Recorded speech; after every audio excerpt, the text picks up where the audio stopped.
Hello, Milwaukee.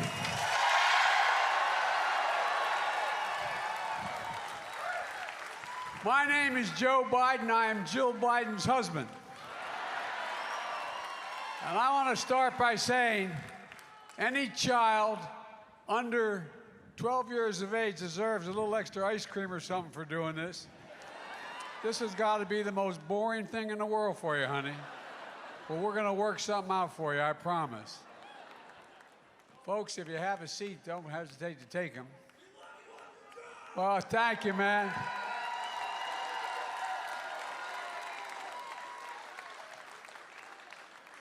Well, you know, I think this is getting to be a pretty good, year for a Labor Day. Eduardo, thank you for that introduction. It's great to be with Governor Evers, Representative Gwen Moore. Where's Gwen? There you go, Gwen. I love you, kid. You've been there every step of the way when I've needed help as president. Thank you, thank you, thank you. And Mayor Johnson, where's Mayor? Where's the mayor? There you go. He's got those two beautiful girls and the son. I tell you what. You got to tell your girls, you got to be patient with we dads. We're hard to raise. We're hard to raise. And where's the county executive? Stand up, big guy. I think these two guys spend all their time in the gymnasium. They look like they're in too good a shape. I want to thank Tammy. She couldn't be here today, who's a champion of working people and always there. You know, and the same goes for Lieutenant Governor Mandela Barnes, who couldn't be here, but he's going to be your next United States Senator. Oh, he is. And I want to thank Liz Schuler for her fearless leadership of the AFL-CIO, and thanks to Pam for your leadership of the AFL-CIO here in Milwaukee. Thank you, thank you, thank you. Where is she? Back here. Okay, there you are, Pam. Okay, I was wondering where everybody's sitting. And how about actually having a union guy as a Secretary of Labor? I tell you what, if you're going to be in a foxhole, you want Marty in there with you.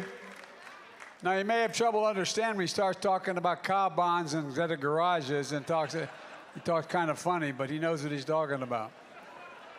I promise to be the most pro-union president in American history, and Marty's keeping me make that promise. And by the way, the reason for that, I've had this conversation with the Business Roundtable and all the major chambers of commerce. It's not just that I think that it's important that people get a shot. But look, the reason why businesses should be hiring labor folks is simple. You're the single greatest technicians in the world. You're the best laborers in the world. You build the best product. No, I'm not just joking. I'm not just saying that. But people forget, a lot of the trades, they forget. You go to 4 or 5 years of school, you're an apprenticeship. It's like going back to college. It's not like you all of a sudden just step in. You build a better product, it lasts longer, and it's cheaper for the business, and it's better for the country. Look,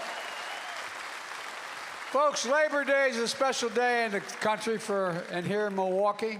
This is one of the biggest Labor Day events in America you all have here. And it's a special day to me as well. Because the fact of the matter here is I wouldn't be here without unions. Unions. Electricians, iron workers, letter carriers, teamsters, laborers, bricklayers, transit workers, plumbers and pipe fitters, steel workers. I wouldn't be here without cops, firefighters, teachers, nurses. I wouldn't be here without painters, pilots, auto workers, custodians, carpenters, grocery store workers, steel metal workers, and so many others. That's not a joke. That's not a joke. I got elected when I was 29 years old with the United States Senate and with a state that had recently been right to work. You know why? Because union labor endorsed me and fought for me. So the bad news for you all is I'm here because of you. Look, the middle class built America. Everybody knows that. But unions built the middle class. That's a fact. That's a fact. Look, folks, I believe we're at an inflection point in American history. I really mean that. It comes around every 5 or 6 generations. Well, inflection where one of those moments where everything's changing. Everything's changing.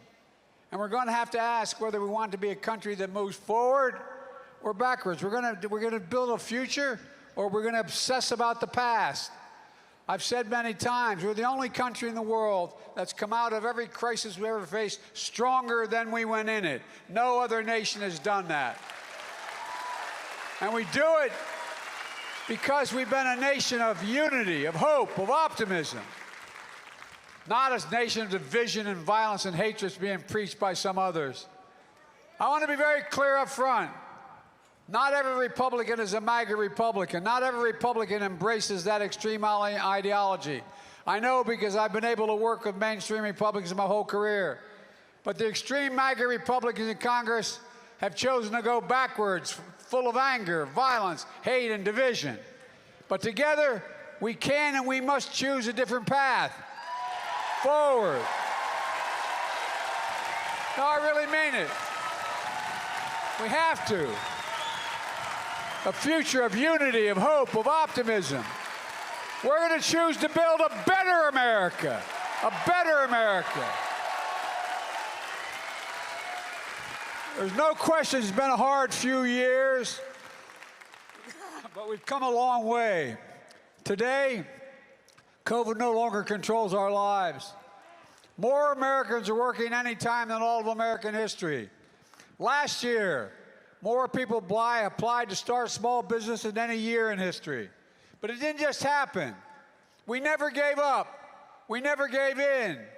And we are delivering for working and middle-class Americans now. Now.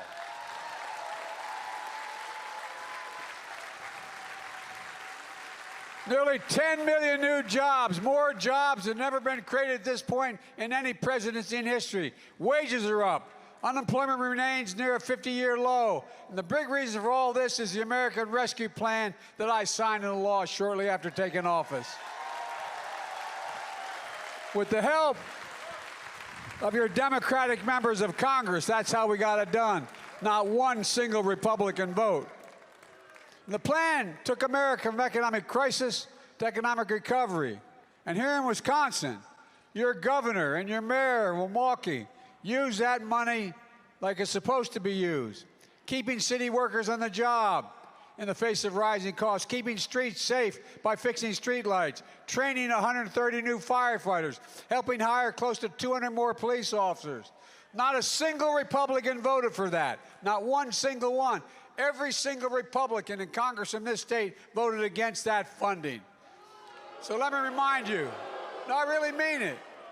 Let me remind you, what else is in that American Rescue Plan?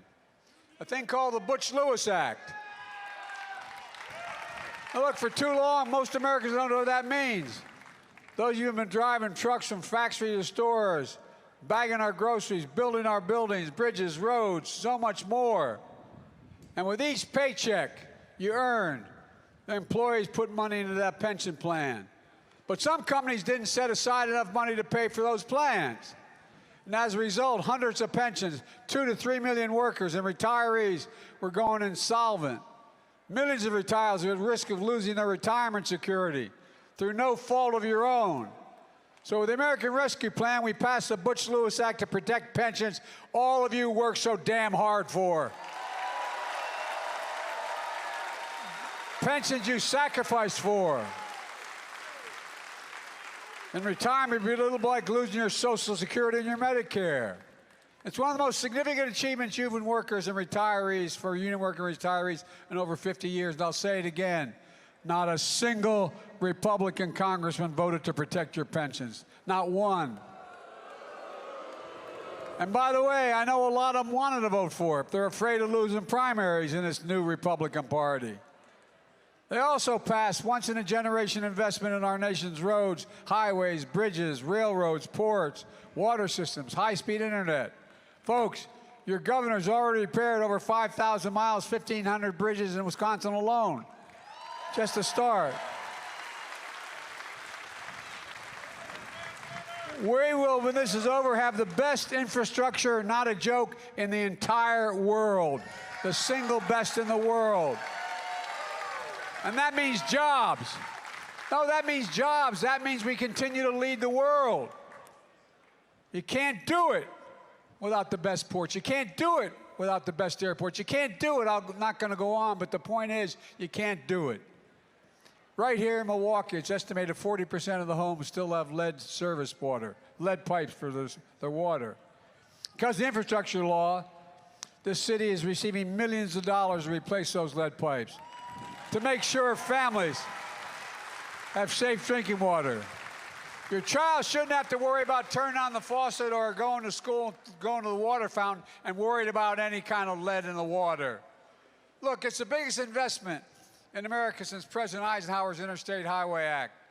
And we made sure the infrastructure law included significant labor protections. For example, the majority of the funds in the law are subject to Davis-Bacon. And it's not just because I wanted to help unions. It's simple. You're the best in the world. That's not hyperbole. No, that's not a joke. You really genuinely are. You just don't decide you want to be a pipe fitter or an electrician.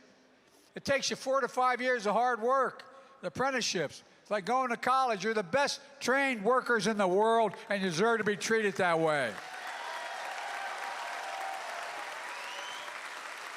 And by the way, those of you who know me, no one ever doubts I mean what I say. The problem is I sometimes say all that I mean. I've made the same comments to the Business Roundtable, to the Chamber of Commerce. They understand it.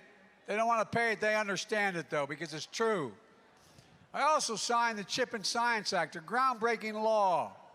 Will once again manufacture semiconductor chips that power every day, everything, our smartphones, dishwashers, automobiles, national security stuff, right here in America. Guess what? We invented it here. We invented it here in America.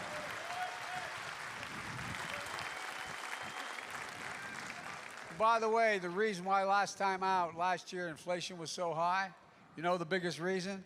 Cost of automobiles. You know why they cost so much? They didn't have the computer chips to make the automobiles. Folks, here in Wisconsin, Senator Baldwin made clear that you're ready to take advantage of this law. With world-class universities and a workforce that knows how to manufacture projects here in Wisconsin. This law is going to create tens of thousands of jobs in America, bringing billions of dollars of investment here in America. Well over $100 billion investments in America, revitalizing American manufacturing. Where is it written? Where is it written that says America can't lead the world in manufacturing? Where does it say that?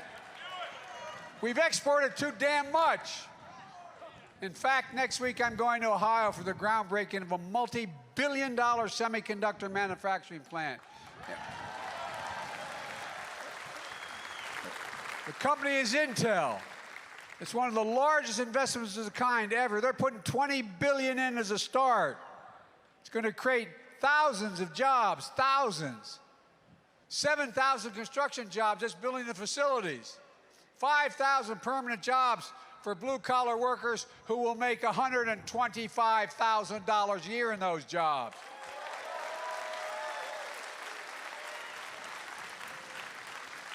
And by the way, if you take a look, manufacturers all over the world are coming to the United States, from Korea, from Japan, from all over the world. Why?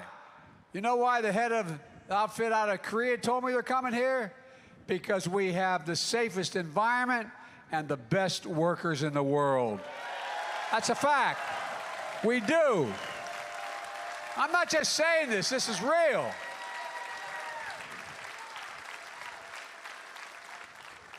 Look, folks, it means we're going to build the future in America, with American workers, in American factories, using American-made products. Look, something most people don't know, but you guys out there in this audience know. 15% of our military veterans become union workers when they leave the military. 15%. How many veterans out there? Holler out. You got it. In my State of the Union address, I put forward what I call the unity agenda, including taking care of our veterans. Look, we have a lot of responsibilities, but only one sacred responsibility, not a joke. And I mean this from the bottom of my heart, and I've said it from the first day I entered politics. We have an obligation to equip those we send into harm's way and care for them and their families when they come home, both their families. Especially our veterans who've been exposed to toxic burn pits like my son, those pits the size of football fields, 8, 9, 10 feet deep in Afghanistan and Iraq. I was in and out of those countries over 35 times in the middle of these wars as vice president. That incinerate waste of war, tires, poisons, chemicals, jet fuel, so much more. A lot of people like my son had their hooch just probably 300, 500 yards from those pits. You could smell it, you could inhale it. Well, guess what? These poisonous fumes which came, people came home with headaches, numbness, dizziness, cancer. I just signed what's called the PACT Act to take care of these veterans who need medical assistance and to provide for their families when they are gone.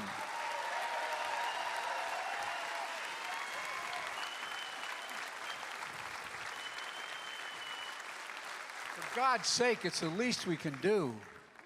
It's the least we... Well, I'd love you too, kiddo, I'll tell you. Look, like I said, I believe we have a lot of obligations.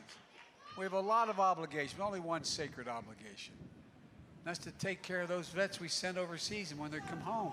No, I know, but I really mean it. And as I said, I just signed into law a historic Inflation Reduction Act.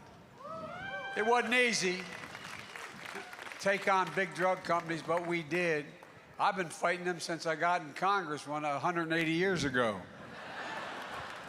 You know, we pay more for prescription drugs in the United States of America than any major country in the world, here in the United States, okay? There's no reason for it. For the last several decades, many of us have been trying to fix the problem. But for decades, Big Pharma tried to block giving lower drug prices for those on Medicare or anywhere else. For decades, Big Pharma won year in, year out because they owned chunks of the Congress, because they had to help, like your senior senator, Ron Johnson, who said, no, I want to say what he said.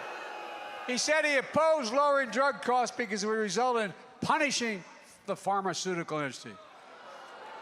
Bless me, Father, for I have sinned. I mean, come on, man. Not this year. We beat pharma this year. We beat pharma this year, and it mattered. We're going to change people's lives. We finally beat pharma. Now Medicare will have the power to negotiate lower prescription drug prices. We can guarantee no senior will have to pay more than $2,000 out of pocket for their drugs for the entire year, no matter whether the bill is $50,000. No more than $2,000, period. And if you're on Medicare and you have diabetes, your cost of insulin will be capped at $35. And by the way, there's a reason for that. You know how much it costs them to make and package the insulin for diabetes? $10. 10. Any of you you need that insulin, or your children need it, you know what it costs. It costs you somewhere between $650 and $1,000 a month. It's outrageous. Well, guess what? We also had in this bill of mine, we also had a provision that affected people who weren't on Medicare. But because of the leadership of your senior senator and others, it got defeated. But I'm coming back and getting it.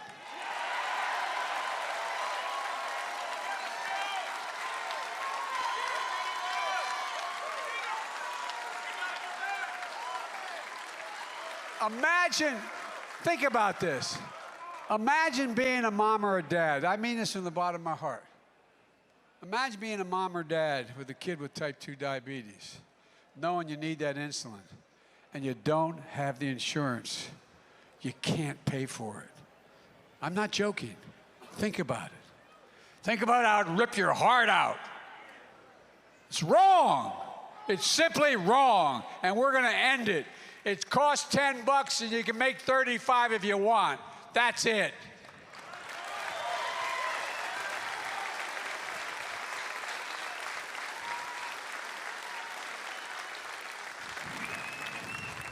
For decades, the biggest corporations, and by the way, I know corporations. I come from the corporate state of the world. More corporations are incorporated in Delaware than every other nation, every other state in the country combined. Okay? So I can write a doctorate on corporations. So it's not like I'm anti-corporation generically, but I do think everybody should pay their fair share. And by the way, look, for decades, the biggest corporations, the wealthiest Americans have fought to block a fair tax code. Republicans passed a $2 trillion tax cut, mainly benefiting the wealthiest corporations under the Trump administration.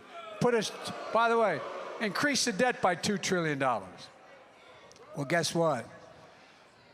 In 2000, 55 of those corporations earned $40 billion in profit.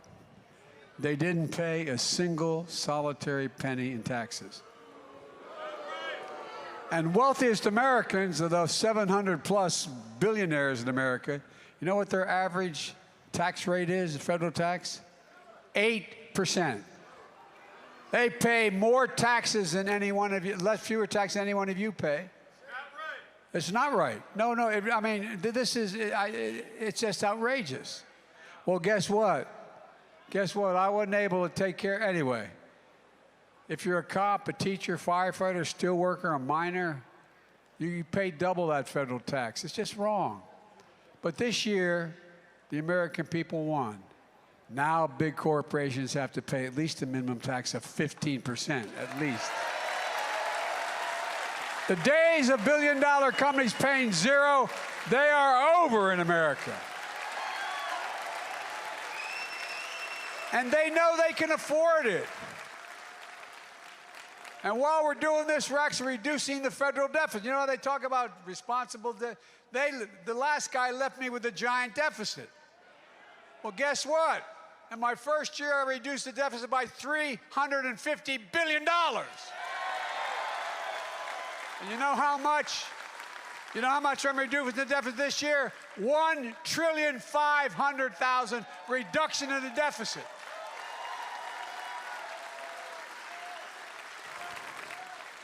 And by the way, just by dealing with allowing Medicare to negotiate drug prices, it means Medicare doesn't have to pay out that many tax dollars to buy them. That alone is going to reduce over time $300 billion in the deficit. You would think the Republicans really cared about reducing inflation, they'd vote for the Inflation Reduction Act. But every single Republican in the House and Senate voted against it. Every single Republican in the House and Senate. Now, I admit some of them voted against it. They thought it made sense, but they couldn't let Biden, quote, have a victory. It's not my victory. It's the American people's victory.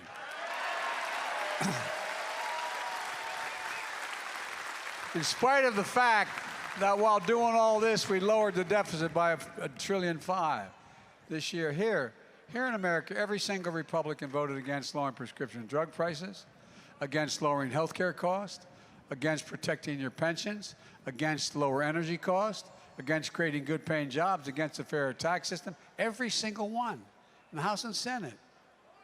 Every one. And one thing more. When Franklin D. Roosevelt signed the National Labor Relations Act, when it passed in the 30s, he didn't say it was okay to be a union. He said in the act it says we should encourage unions. Encourage. Well, I'm encouraging unions. That's what I've been doing from day one. It includes for public service sector workers in Wisconsin as well. Today, support for unions in this country is higher than it's been in nearly 60 years. Think about this. You guys know the numbers. Unions have more support today in America in public opinion than any time in 60 years. It's a key way to building the economy, to grow us from the bottom up and the middle out. I'm so sick and tired of trickle-down economics. I come from a family where my dad worked hard. He worked like hell. We lived a decent middle-class life. We lived in a 3-bedroom split-level home in a development that was as the area was growing, with 4 kids and a grandpop. I sometimes wonder. Anyway, I wonder. It was great for us, but those walls are thin. But all kidding aside, we did fine. No complaints. We did fine. But here's the point. The biggest contrast from what MAGA Republicans, the extreme right, the Trumpies, they want to go to Congress. These MAGA Republicans in Congress are coming for your Social Security as well. Now, by the way, as I said, you might think I'm making some of this stuff up. It's so outrageous. But here's the deal, guys. The Republicans, read the Republican campaign plan, the Senate campaign they put out this year. Go online and read it. Senator Rick Scott of Florida heads that campaign committee. It's all in black and white. I'm not making it up. You can go online and read it. They want to require Congress to vote on the future of Social Security, Medicare, and Medicaid every 5 years to decide whether they continue. No, every 5 years. They get to vote to change, to cut, to reduce, or entirely eliminate Social Security and other things. How does that make us feel? Knowing you guys, and then along, remember that song, Along Comes Joan? And then along comes Ron Johnson of Wisconsin. He's arguing that 5 years is too long to wait to savage these programs people depend on. He wants to put Social Security and Medicare literally in that chopping block every single year, treated like any other appropriation. Let me remind you, you paid for your Social Security, Medicare. Taken out of your paycheck at the time you're 18 years old. The same guy who said, he's the same guy who said if Republicans get control of Congress, they're coming after the Affordable Care Act again, denying health insurance to anyone with a pre-existing condition. That's the only reason they're able to get it. Only reason they get, if they have a pre-existing condition, the only way they can get insurance is because of the Affordable Care Act. That's not a joke. This guy never stops. But guess what? I ain't stopping either. Folks, you and I, we offer a starkly different vision for this country. A vision of a fairer, more decent America. One where everybody has a fair share, where every American is treated with, my dad would say, with dignity. The economy that works for work, not wealth. Let me close with this. We're at a serious moment in our nation's history, and it's not I mean it from the bottom of my heart. As I said last week, we remain in the battle for the soul of America. By the way, all right, God love you. Let him go. Let him go. No, don't let him go. Let him. Look, everybody's entitled to be an idiot. No, everybody's entitled. Okay? Look. Extreme MAGA Republicans don't just threaten our personal rights and our economic security, they embrace political violence.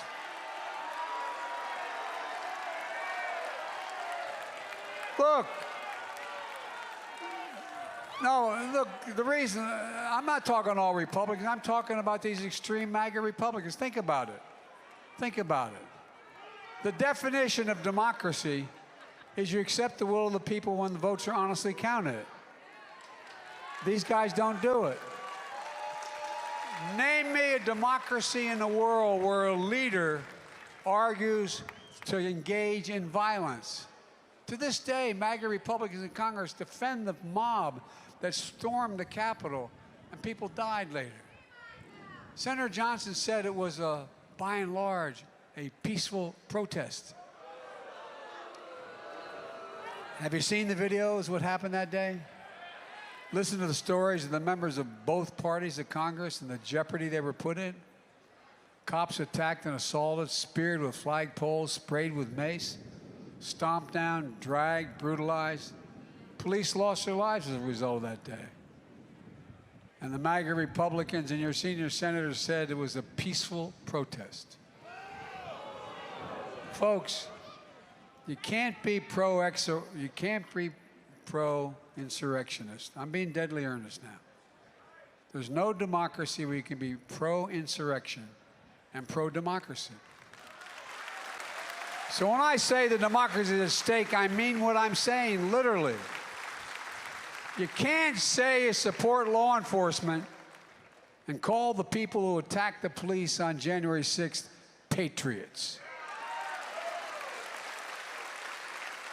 This was an attack on American democracy and all we stand for. Imagine if you go home this afternoon, turn on the television, and saw several thousand people storming the British Parliament, knocking down the doors, threatening their lives, trying to overthrow the election of the new prime minister, and people dying. What would you think? No, I'm being deadly earnest now. Honest to God, what would you think?